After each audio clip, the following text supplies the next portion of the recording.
Hai semuanya, gimana kabar kalian? Semoga selalu dalam keadaan baik. Jadi welcome back di segmen analisa kripto. Di video kali ini kita akan bahas soal Voyager Token atau VGX. Ini di request dari Putra Wijaya. Katanya minta dibahas soal VGX Voyager ya. Ini adalah salah satu token yang diluncurkan oleh ya Voyager, teman-teman, selaku perusahaan. Di mana supply maksimumnya Voyager ini punya di kisaran 279.000 token dan sudah 100% dibuat, teman-teman, sudah 100% dicetak. Voyager sendiri harganya ada di kisaran 0,38 dolar ya. 0, dia ada di posisi sekitaran 252 di CMC.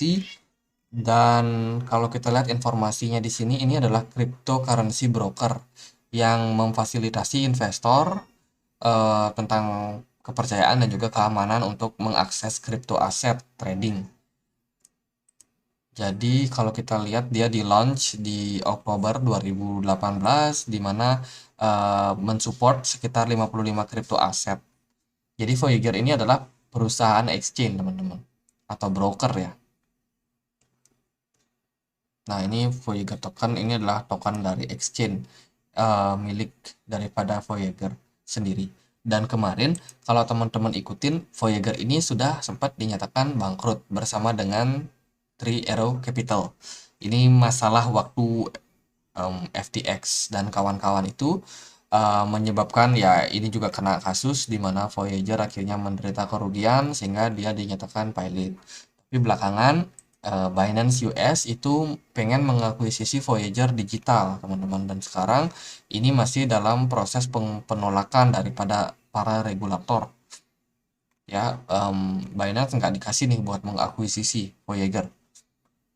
SEC itu melarangnya. Ya, kita akan lihat seperti apa sih untuk update daripada Voyager ke depannya. Sementara itu, kalau kita lihat dari update news, ini ada laporan pajak daripada CoinLedger. Terus ini ada masalah akuisisi ya, agreement tentang akuisisi Voyager. Jadi itulah, sementara memang kondisinya setelah FUD tersebut, setelah kasus Three Arrow Capital, harga Voyager ini drop terus-menerus, teman-teman. Secara tokennya dia drop terus-menerus dan sekarang udah mulai dapat harga yang cukup stabil. Meskipun begitu, pergerakan harga Voyager masih belum begitu baik ya. Kalau menurut saya masih butuh yang namanya supply lebih banyak atau mungkin volume lebih banyak. Kalau sementara kalau kita lihat di chart Binance, Voyager hari ini bergerak cukup volatile dalam belakangan, teman-teman. Ini tentunya masih menjadi sebuah tanda tanya, apakah Voyager bakalan bisa diakuisisi oleh Binance. Karena kalau menurut saya, ketika Voyager benar-benar berhasil diakuisisi oleh Binance, maka ya Binance akan ambil alih. Mereka bisa untuk make up ini si Voyager supaya bisa menjadi company yang seperti sedia kala. Aliran dana tentunya bisa masuk ke perusahaan ini dan bisa improvisasi lebih lebih baik lagi, teman-teman. Dan untuk harga tokennya pasti akan mengikuti ke depannya. Cuman sekarang setelah kasus kemarin ya, kasus FTX itu kalau nggak salah itu pergerakan Voyager itu ada di sini. Ini kasusnya di Juli, drop harga Voyager, bener-bener drop, banyak orang yang buang barang, dan sekarang udah berhasil ya sedikit recover lah untuk harganya, sementara sih dalam posisi yang cukup volatile tapi dalam fase sideways.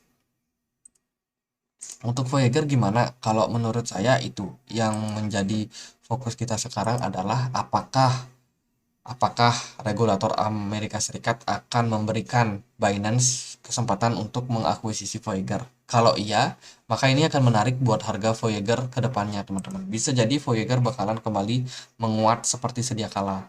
Karena ini kan project ibaratnya udah lumpuh nih, udah lumpuh, dia butuh suntikan dana, dia butuh diinfus dulu, butuh diperbaiki dulu dari internal dan juga dari segi manajemen bisnis mereka.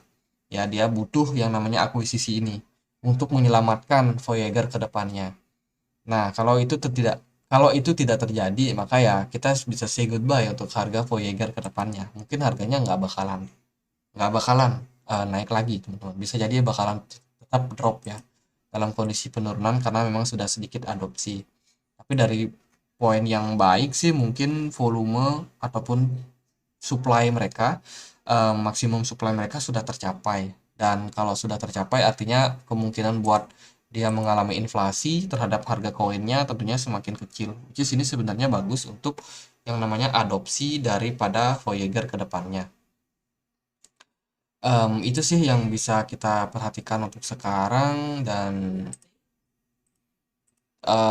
kalau kita lihat dari Etherscan siapa yang punya kita nggak bisa lihat ya, ini semuanya masih banyak pending.